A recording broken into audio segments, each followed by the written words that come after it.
नमस्कार। Here I am Suchitra Chaudhary, associate professor. हम non aqueous solvents के बारे में स्टडी कर रहे हैं, जिसकी वीडियो नंबर 5 में liquid ammonia as non aqueous solvent को स्टडी करेंगे। प्रीवियस वीडियोस में हमने सिंपल नॉन एक्वस सॉल्वेंट्स की फिजिकल केमिकल प्रॉपर्टीज और उनकी क्लासिफिकेशन के बारे में स्टडी किया था। अब हम वन बाय वन एग्जाम्पल लेकर नॉन एक्वस सॉल्वेंट्स को स्टडी करेंगे, जिसमें सर्वप्रथम है लिक्विड अमोनिया। किसी भी सॉल्वेंट को स्टार्ट करने से पहले हम उसकी फिजिकल प्रॉपर्टीज के बारे में पढ़ना चाहेंगे। तो यदि हम फिजिकल प्रॉपर्टीज ऑफ अमोनिया को देखते हैं तो इसका मेल्टिंग पॉइंट होता है -77.740 degree Celsius, boiling point -33.34 degree Celsius. So we can say the liquid range for ammonia can be -77 to -33 degree Celsius. As compared to water, there the liquid range is 0 to 100 degree Celsius. Dipole moment of ammonia is 1.48 dielectric constant is 22 at -33.50 degree Celsius. Density is 0.690 gram per centimeter cube. Heat of fusion is 0.018 kilojoule per mole. Heat of vaporization is 23.6 kilojoule per mole. Proton affinity is 872 kilojoule per mole. Relative viscosity 0.24 pH and it is self-ionizable in nature. So these are the physical properties of liquid ammonia solvent. तो in physical properties के आधार पे यदि हम compare करते हैं ammonia को water के साथ, तो हम कह सकते हैं कि लिक्विड रेंज जो वाटर के लिए होती है 0 to 100 डिग्री सेल्सियस, अमोनिया के लिए होती है -77 to -33 degree Celsius. Dipole moment water के लिए 1.84 डिबाई, यहाँ पे अमोनिया के लिए 1.48 डिबाई। तो due to difference in properties, physical properties, तो we can say which solvent is better. Next हमें आता है why ammonia acts as a better solvent than water. तो यह वाटर की तुलना में एक बेटर सॉल्वेंट की तरह बिहेव क्यों करता है? तो कुछ रीजंस हैं जिसकी वजह से यह एक गुड सॉल्वेंट है। पुअर कंडक्टर ऑफ इलेक्ट्रिसिटी है इसमें। Specific heat of ammonia is greater than water. Less viscous than water. हमने देखा कि वाटर की विस्कोसिटी 1.1 होती है, इसकी 0.24 ट्वाइस होती है। लेस विस्कस होने से इसकी मोबिलिटी ज़्यादा होती है। High critical temperature and pressure. Less associated than water due to lesser hydrogen bonding. दोनों ही सॉल्वेंट्स में हाइड्रोजन बॉन्डिंग पाई जाती है, बट इसमें लेस एसोसिएशन होता है बिकॉज वहाँ पर जो हाइड्रोजन बॉन्डिंग होती है ऑक्सीजन की वजह से, यहाँ पे हाइड्रोजन बॉन्डिंग होती है नाइट्रोजन की वजह से, और oxygen is more electronegative than nitrogen, so the less association than water यहाँ पे देखने को मिलता है। Due to formation of strong reducing metal ammonia solution with alkali metals. Hydrogen bonding exist between the molecule of ammonia. Hydrogen bonding जैसा कि हम जानते हैं कि कोई भी इलेक्ट्रोनेगेटिव एटम जो होता है, फ्लोरीन, ऑक्सीजन और नाइट्रोजन, वो जब हाइड्रोजन के कांटेक्ट में आते हैं तो वो हाइड्रोजन बॉन्डिंग शो करते हैं। तो यहाँ पर नाइट्रोजन और हाइड्रोजन दोनों हैं, तो इसमें हाइड्रोजन बॉन्डिंग पाई जाती है, but the extent is very less as compared to the hydrogen bonding of water molecule because the electronegativity of oxygen is more than as compared to nitrogen molecule. So the lower values of melting and boiling point we can see here, क्योंकि हमने देखा कि water का freezing point 0, boiling point 100 होता है, यहाँ पे -77 और -33 होता है, बहुत ही कम है as compare to water.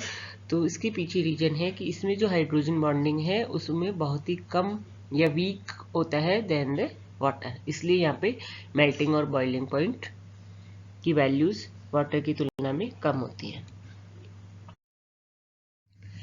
It is also observed that the dielectric constant of ammonia is also less than the dielectric constant of water. हमने देखा कि dielectric constant of water जो होता है,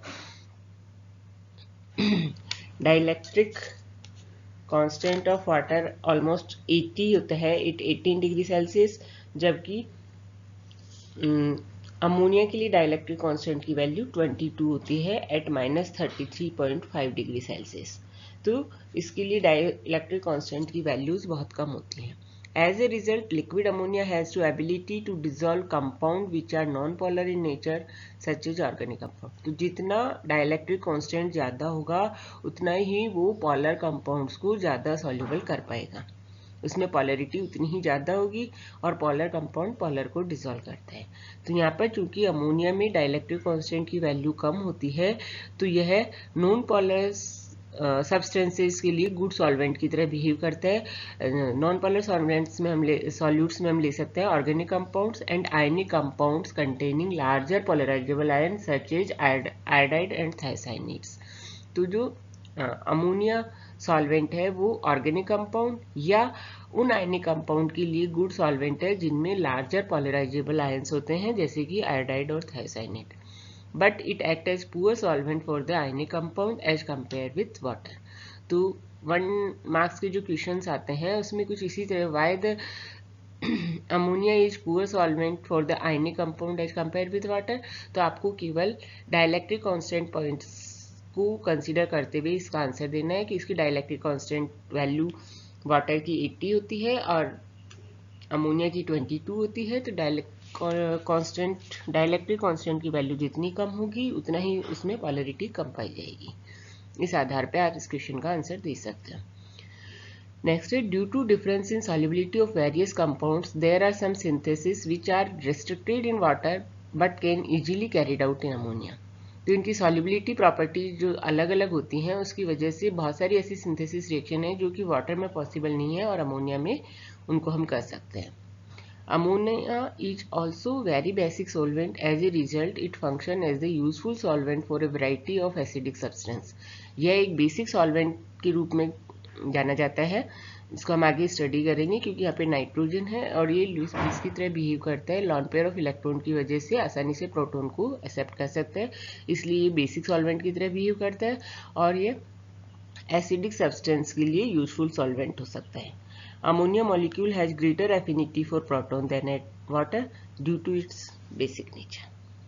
तो ये कुछ रीजन थे जिनमें अमोनिया वाटर से बेटर सॉल्वेंट को के रूप में क्यों कंसीडर किया जाता है। अब हम देखते हैं फिजिकल प्रॉपर्टीज के बाद में आता है कि कोई भी सॉल्वेंट कौन कौन सी केमिकल रिएक्शंस को शो करता है। तो जनरल केमिकल रिएक्शंस हम पीछे की वीडियो में देख चुके हैं। पर्टिकुलर यदि हम अमोनिया के रेफरेंस में देखते हैं तो ये 6 टाइप्स ऑफ रिएक्शंस को शो करता है। Acid base reaction, precipitation reaction, ammonolysis reaction, ammoniation reaction, redox reaction and complex formation reaction. इनको हम 1 by 1 स्टडी करते हैं। First we will study about the acid base reaction. Acid base reaction को start करने से पहले हम पहले भी बता चुके हैं कि ये auto ionization property ionic solvents में जनरली पाई जाती है। वाटर का यदि हम ऑटो आयनाइजेशन कराते हैं तो as we know it gives H3O ion, hydronium ion and hydroxyl ion. कुछ बुक्स में इसको हम हाइड्रोनियम आयन को प्रोटोन आयन के द्वारा भी लिख सकते हैं। तो प्रोटोन और हाइड्रोक्सिल आयन को प्रदान करता है। इसी तरह से यदि हम अमोनिया का ऑटो आयनाइजेशन कराते हैं तो यह 2 आयन देगा, ammonium ion and amide ion. This is ammonium and this is amide.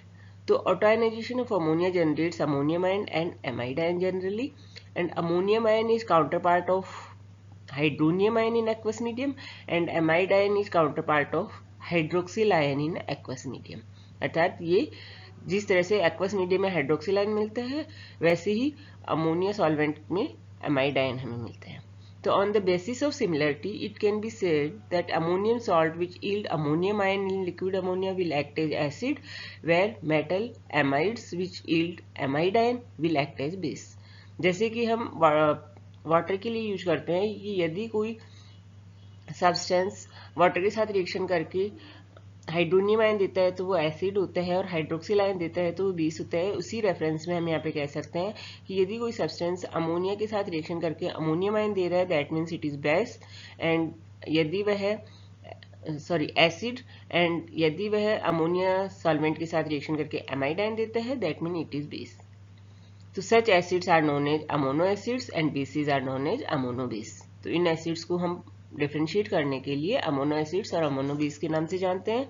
तो substance that produces ammonium ions in liquid behaves as acid, while that produce amide ions behaves as base. For example, ammonium chloride is an acid because it produces ammonium ion in liquid ammonia, while potassium amide is a base because it produces amide ion in liquid ammonia. तो acid और base को किसी भी substance का nature acidic है या basic है उसको यह सॉल्वेंट बता सकता है.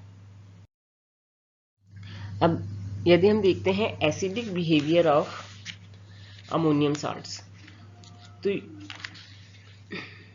Acidic behaviour of ammonium salts की स्टडी करने से पहले हम यहाँ पे आपको बताना चाहेंगे कि यह अलग अलग मेटल्स और मेटल ऑक्साइड और मेटल हाइड्रोक्साइड के साथ में रिएक्शन करके अलग अलग प्रोडक्ट देते हैं. जैसे कि हम पढ़ चुके हैं, अमोनिया स्वतः अपघटित होती है, अमोनियम आयन और एमाइड आयन देती है. तो अमोनियम लवणों का अम्लीय व्यवहार या acidic behaviour of ammonium salts में हम देखते हैं कि वे पदार्थ जो द्रव अमोनिया में अमोनियम आयन मुक्त करें उन्हें हम अमोनो एसिड या अमोनो अम्ल कहते हैं. तो क्षार धातु के साथ यदि हम किसी भी अमोनियम सॉल्ट की रिएक्शन करवाते हैं तो वह हाइड्रोजन बाई प्रोडक्ट के रूप में देता है. इसी तरह से क्षारीय ऑक्साइड और हाइड्रोक्साइड को अमोनियम लवणों या अमोनो अम्लों के साथ उदासीनीकरण हो जाता है. जैसे कि हम सोडियम ऑक्साइड को अमोनियम क्लोराइड के साथ रिएक्शन कराते हैं in presence of liquid ammonia. ये सारी reactions in presence of liquid ammonia है. तो यहाँ पे हमें NaCl, NH3 एंड H2O मिलता है. इसी तरह से सोडियम हाइड्रोक्साइड को हम अमोनियम नाइट्रेट की प्रेजेंस में रिएक्शन कराते हैं तो हमें सोडियम नाइट्रेट, अमोनिया और वाटर मिलता है. अर्थात किसी भी क्षारीय ऑक्साइड और हाइड्रोक्साइड को अमोनियम लवणों या अमोनो अम्लों के साथ आसानी से उदासीनीकरण हो सकता है. फिर है basic behaviour of amide ion. Generally हम एमाइड आयन को ही मानते हैं, लेकिन ये देखने को में पाया जाता है कि वे सब्सटेंस जो अमोनिया के साथ रिएक्शन करके एमाइड, इमाइड और नाइट्राइड आयन को मुक्त करते हैं वे सभी बेस के रूप में जाने जाते हैं. जैसे कि सिल्वर नाइट्रेट की रिएक्शन हम पोटेशियम एमाइड के साथ कराते हैं तो हमें मिलता है silver amide plus potassium nitrate. इसी तरह से लेड आयोडाइड की रिएक्शन पोटेशियम एमाइड के साथ कराते हैं तो लेड इमाइड प्लस पोटेशियम आयोडाइड मिलता है. और बिस्मिथ आयोडाइड की रिएक्शन पोटेशियम एमाइड के साथ कराते हैं तो bismuth nitride plus potassium iodide मिलता है. तो ये सारी reaction basic nature of potassium amide को शो करते हैं. तो एमाइड सॉल्ट्स का बेसिक नेचर और किसी भी अमोनियम सॉल्ट का एसिडिक नेचर उसकी रिएक्शंस के द्वारा हम बता सकते हैं.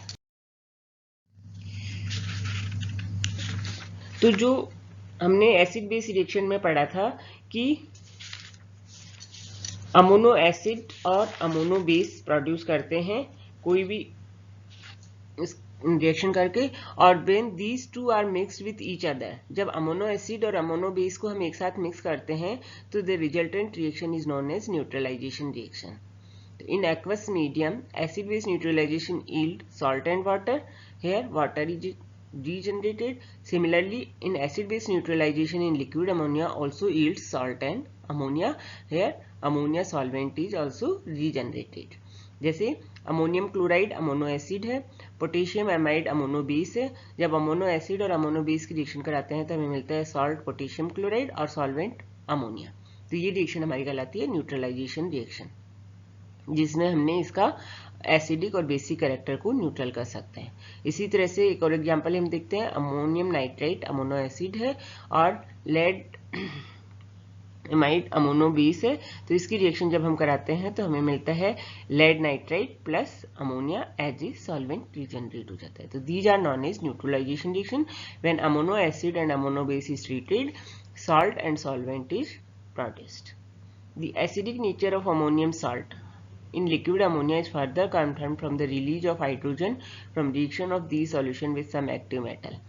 जो अमोनियम सॉल्ट जो है वो एसिडिक है या बेसिक, इसको हम आसानी से डिफ्रेंशिएट कर सकते हैं जब हम अमोनियम सॉल्ट की रिएक्शन किसी भी active metal like sodium, potassium, calcium के साथ कराते हैं, तो यदि हाइड्रोजन प्रोड्यूस हो रही है that means it is acidic ammonium salt. Next property for liquid ammonia which we will study here is the ammonia as proton acceptor. It is applicable for protonic solvents only. It greatly affects the behavior of solute in a given solvent system. Ammonia has greater proton affinity than water. So we can say ammonia when treated with proton ion, it accepts proton and converted into ammonium ion. So we can say ammonia is powerful proton acceptor. It is a very strong tendency to pick up protons even from apparently neutral or weakly basic substances. Although it picks proton from water molecule also, when ammonia is treated with water, it converted into ammonium ion and hydroxyl ion. That means water molecule gives proton ion. It behaves like an acid here. As we know, water is a neutral solvent, but in presence of ammonia, it treats as acidic substance because the proton affinity nature of ammonia is greater than water molecule. Therefore, the very high solubility of ammonia in water or water in ammonia is because of the strong tendency for the above reaction to occur. Acetic acid, which is a weak acid in aqueous solution that behaves as a strong acid in liquid ammonia, because in presence of ammonia, acetic acid donates proton ion and converted into acetate ion, and ammonia converted into ammonium ion. That means acetic acid here easily donates proton ion and behaves like an strong acid. On the other way, acetamide and urea, which are weakly basic in aqueous solution but show acidic properties in the liquid ammonia. When we treat acetamide in presence of liquid ammonia, it gives H ion, proton ion and ammonia converted into ammonium ion. That means acetamide here behaves like an acid. Same when urea is treated with ammonia, here again we can get ammonium ion and urea donates proton, that means it behaves like an acid. Similarly, silver amide, which is a weak base in aqueous solution, behave as an acid in liquid ammonia. So this is the nature of special nature of ammonia being a protonic solvent like a proton acceptor.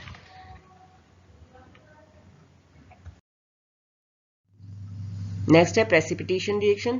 Precipitation reaction अर्थात अवक्षेपण अभिक्रिया. अवक्षेपण अभिक्रिया जो होती है वो double decomposition को show करती है बिकॉज ऑफ डिफरेंस इन सॉल्युबिलिटीज.